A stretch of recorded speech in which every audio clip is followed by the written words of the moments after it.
Welcome on board HMS Belfast. It's one of IWM's 5 branches and at the same time the largest object in the museum's collection. HMS Belfast measures in at a whopping 613 feet or 197 metres in length, with a displacement of roughly 14,900 tonnes when fully loaded.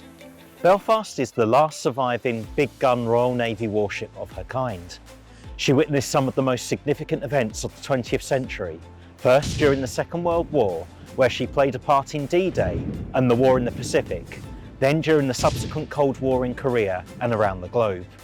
Today, it's a familiar landmark in central London, here on the River Thames. Familiar to generations since opening to the public over 50 years ago, Belfast was a true masterpiece of engineering.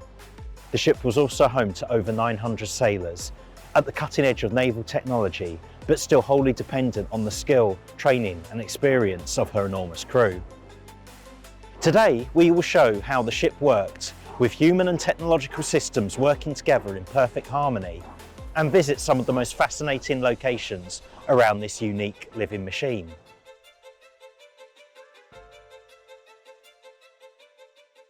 Belfast was commissioned on the eve of the Second World War in August 1939, only 2 weeks before hostilities broke out in Europe.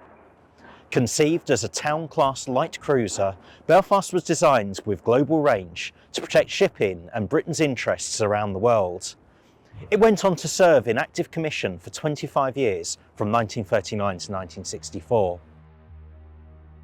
With a mix of advanced technology, all operated by a skilled and disciplined crew, HMS Belfast really can be considered a living machine.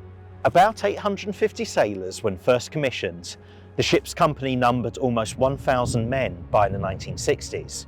The ship's company was split into various categories that adhered to a strict hierarchy.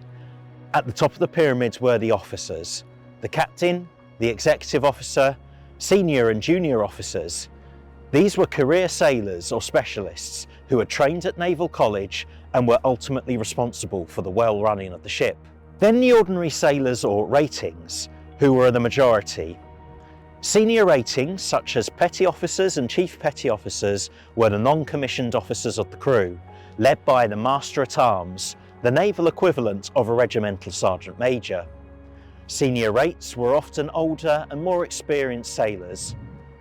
The majority of the crew were junior rates, leading, able and ordinary seamen, with a specialist trade or job. There were also Royal Marines, the naval infantry of the ship, as well as a few civilians, often from Hong Kong, providing the laundry and cleaning services to the crew.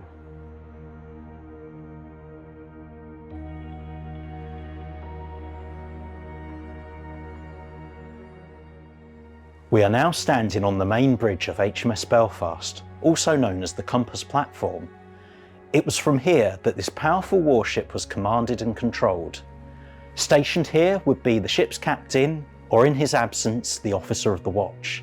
The captain or officer of the watch would have been completely responsible for the course and status of the ship. He would have worked closely with the navigation officer or pilot, who was responsible for the exact course, speed and compass location. Notice there is no helm or ship's wheel located on the bridge. The actual steering position was located well below deck in the ship's armoured box. Course and speed orders were transmitted from the bridge to the helmsman below by telephone or speaking tube. All the information the captain and pilot required was located nearby. The navigation flat is located next to the bridge with the ship's charts, and just aft is the 1960s operation room, where all radar data was processed and analysed. The officers on the bridge would have had full situational awareness at all times.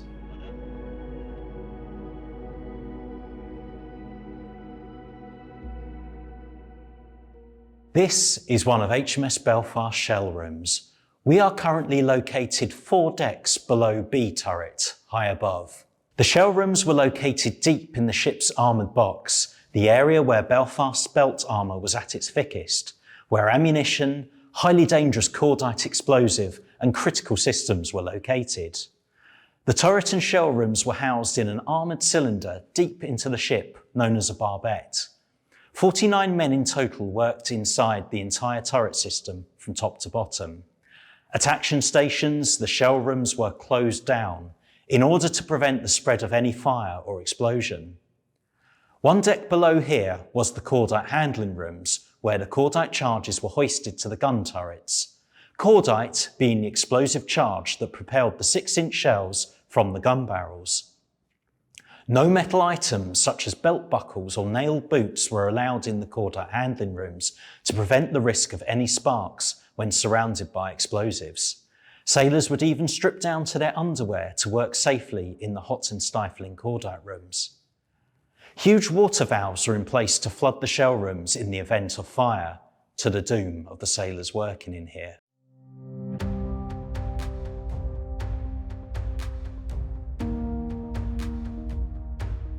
HMS Belfast's most powerful weaponry was its 12 Mark 23 6-inch guns. 6 inches refers to the diameter of the shell fired, and Belfast 6-inch shells weighed over 50 kilos each and could fire an armoured piercing or high explosive warhead 14 miles or 23 kilometres. That's as far from where Belfast is located on the River Thames to Wembley Stadium in northwest London. The mechanical process of loading a gun could be done in less than 8 seconds, allowing each gun to fire up to 8 shells every minute. But that rate could not be kept up for long without using up the ammunition stocks very quickly.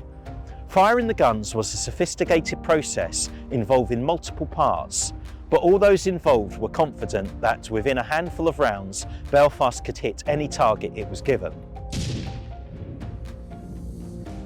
Belfast also has a secondary armament of 8 smaller 4-inch guns located in 4 twin mountings along the sides of the ship. The 4-inch guns went on to prove themselves useful for many roles, including short-range shore bombardment. Their rapid rate of fire would cause significant damage to enemy ground targets, such as artillery placements and tank formations. 16 2-pounder pom-pom guns and 8 half-inch machine guns made up her anti-aircraft defences, and at one point she even carried 2 Supermarine Walrus aircraft with a catapult system.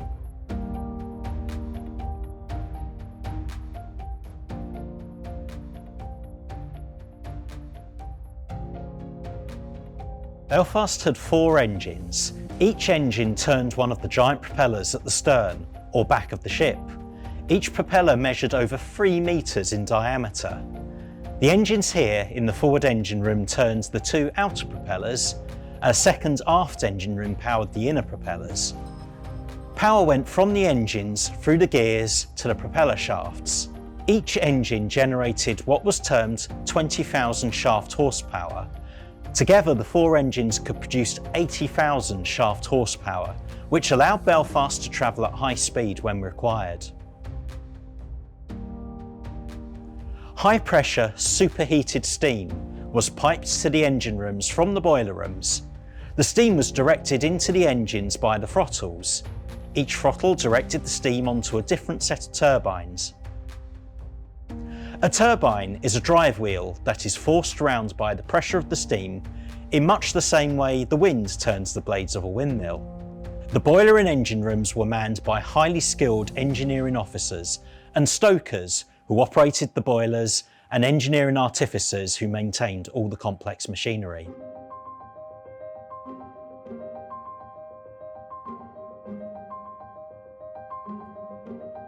This is the main galley or kitchen for the ship's junior ratings. Here food was produced 24 hours a day on an industrial scale. With over 600 ratings serving on board, that was a lot of mouths to feed. The galley was just one of many key logistical systems which kept the ship's company in good health and fighting condition, critical to the successful functioning of the ship. Food was stored below decks in locations such as the beef screen and potato store, and provided a variety of meals from stews, soups, breakfasts and desserts such as roly-poly pudding and sticky toffee pudding. A popular drink was Pusser's Kai, a warm cocoa made from sugar, chocolate and boiling water, very popular during the arduous cold voyages of the Arctic convoys. Officers, marines and senior rates had their own galleys and messes, where they ate and lived, and the quality varied according to their rank. Officers' cooks prepared sumptuous meals for VIP guests on board the ship. Being a larger ship, HMS Belfast had its own bakery, and the smell of daily fresh bread was fondly remembered by the crew. And of course there was the daily rum ration as well.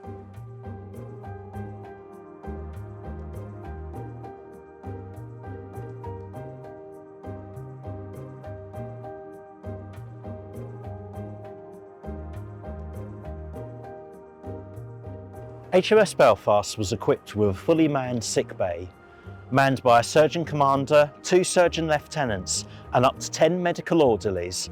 The sick bay could handle anything from routine illness, falls and injuries, as well as evacuating and treating battle casualties at times of war.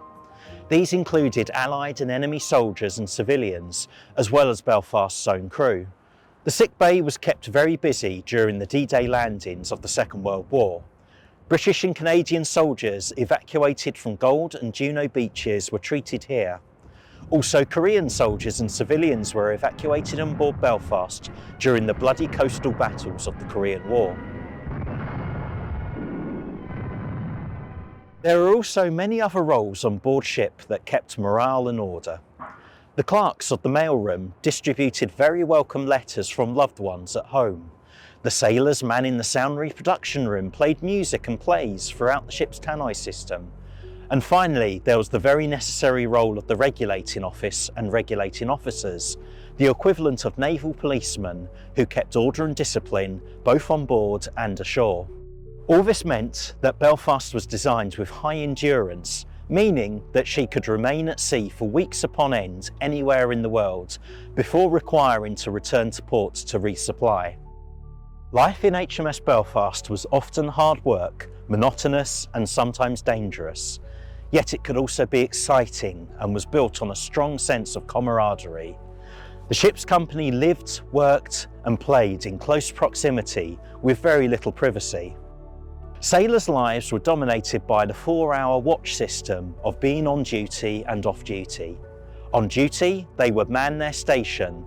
They may also have a separate action station. For example, cooks also served as ammunition handlers or firefighters. Off duty, sailors would eat, write letters home, repair kits and equipment, enjoy some time for hobbies, or simply catch up on much needed sleep. Junior ratings slept in large mess decks, in hammocks up until the 1950s, and then bunks later on.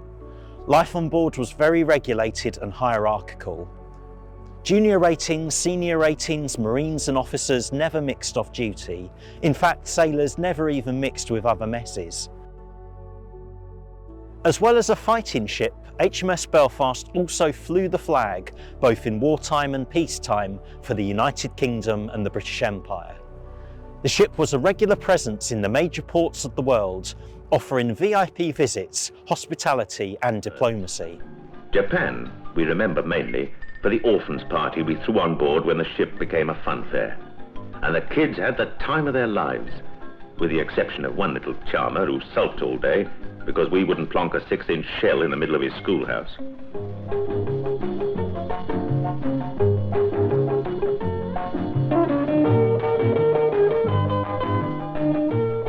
There was a different sort of party in San Francisco when we had an open day, and many Americans learned to their astonishment that Britain had a navy.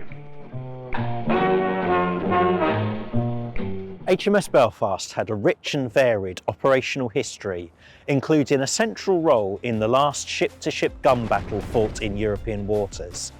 In service for over 25 years, Belfast saw action from the frozen wastes of the Arctic to the tropical Pacific. It survived service during the Second World War and the Korean War and fought a variety of adversaries, from the German Navy to the Communist Chinese and North Koreans. By the mid-1960s, time had finally run out for HMS Belfast.